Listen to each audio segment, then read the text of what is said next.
We are here with Chris, Terranima, and we are implementing, we're almost finishing, a Syntropic system. Chris, what we are doing? All right, so first of all, we're gonna retrofit and diversify this olive grove that we have here. The trees are more or less like 10, 15, 20 years, depending. We gave them a very good prune to be able to plant a line under, like in the same line as the trees go. We have a variety of different species, not many fruit trees. We focus more on support species. So we have corbezzolo, we have eucalyptus, we have albizia, we have acacia, we have geranio.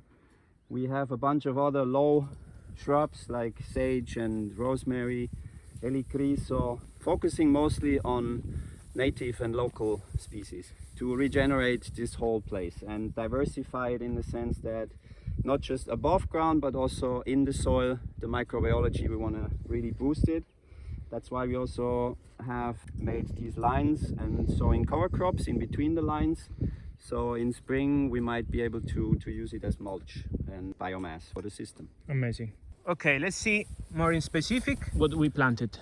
Okay, let's why. just have a look at our climax species, which is a carob, and right beside it we have a support species which is the eucalyptus. It's going to shade this guy for another good 5 years because it's still not very mature, even though he started making flowers, but they like some shade in the beginning.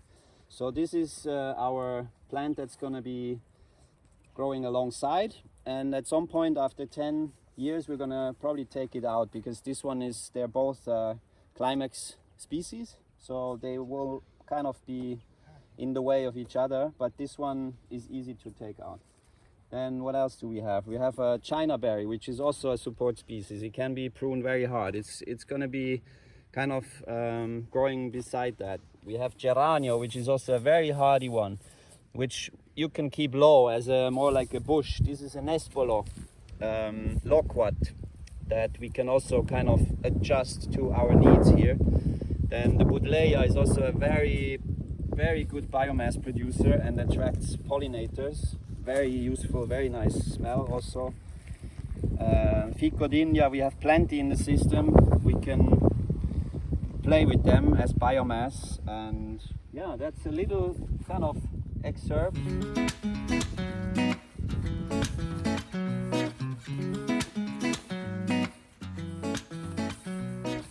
Down there we have another high strata with the corbezzolo. In there we have a titonia, which I'm really excited about. Thank you, Giancarlo. This one, let's hope it will come. It's a beautiful biomass producer and accumulates a lot of nutrients in the leaves. So it's a nice chop and drop plant. What else do we have? An elderberry here, which we just propagated from cutting. So there is a bunch of here is an helichrysum, a small one. So you really have to go look for your low strata species here. But I'm really excited about the whole system, and thanks for your help, guys. And we put as well some fava beans. Yes, along the line where the mulch ends, we have put rows of fava beans, which is our placenta species for now. In spring, we're going to replant more, like corn or other annuals that we want to integrate, maybe chard. So it's going to be a very productive system. And that's the beauty about Syntropic. So you can actually be productive and have a regenerative effect on the soil at the same time. Amazing. So I would say for today from Terranima and from Badolato, it's all. Ciao ciao. Pura vida.